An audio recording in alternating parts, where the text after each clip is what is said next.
Para naman po sa paghahanda sa kalamidad, ang layunin natin magpantay ng mga mekanismo upang mailayo sa peligro ang Pilipino natupad na rin po.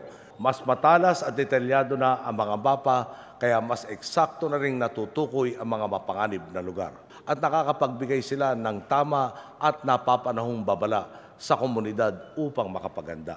For the past 4 years of his presidency, President Benigno Aquino III has been mentioning the government's contingency plans on calamities in his State of the Nation address.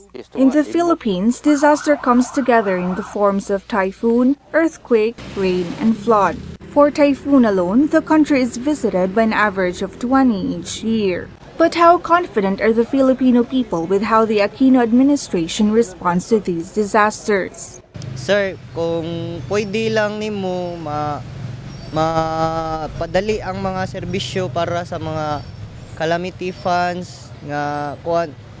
Actually nakakita namin sa iyang nahimo nga kuan mga gipang buhat, pero kinahanglan pag yung dugang pag yun nga quick actions na ba ya nay kuan gahinan nga pundo para relief in case manggaling naingonan na kay ang calamity dili biya na matag-an.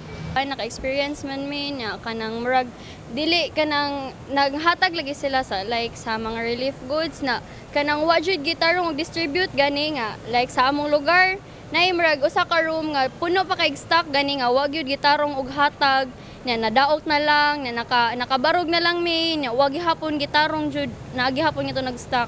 I would like to commend Pinoy's diplomatic relations with other countries because it has really helped the Philippines so much, especially when Yolanda came. In the weaknesses part, I think that they lack proper communication with the local governments and proper collaboration, because in a country that is archipelagic in nature, it's really hard to convey information because you need to cross seas, or there's really a barrier in communication. So I think Mr. Aquino should remedy that barrier, because if there's proper communication, everything goes well. Habang the disaster, you have to be prepared for power alternatives. So number one, about ang bagyo or unsa pa nga mga calamities, ang number one na yun na ma-shutdown is power. So dapat, days before or months before a coming calamity, do na kay alternative power source. Second, water source. Kaya maputol ang pipes, tayo kay alternative na dili ni mong labtan. That's how Germany works. That's how Scandinavian countries work. Unya, kanang evacuation areas in cozy, warm villages away from the coastal communities.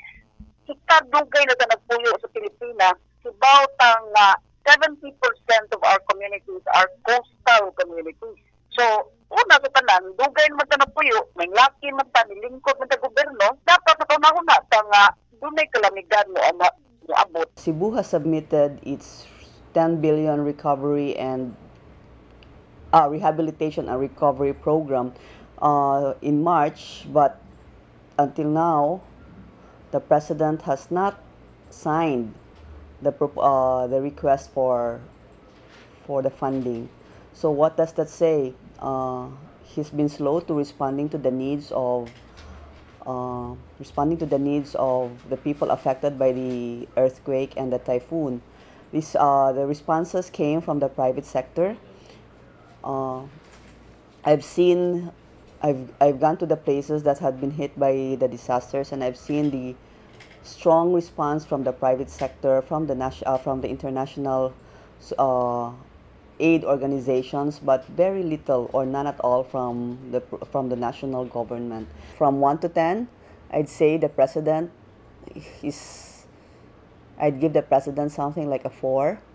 I know he has other problems to attend to, national problems in the country that he has to attend to, but the needs of the people of Central Visayas who were hit by the disasters should also be addressed.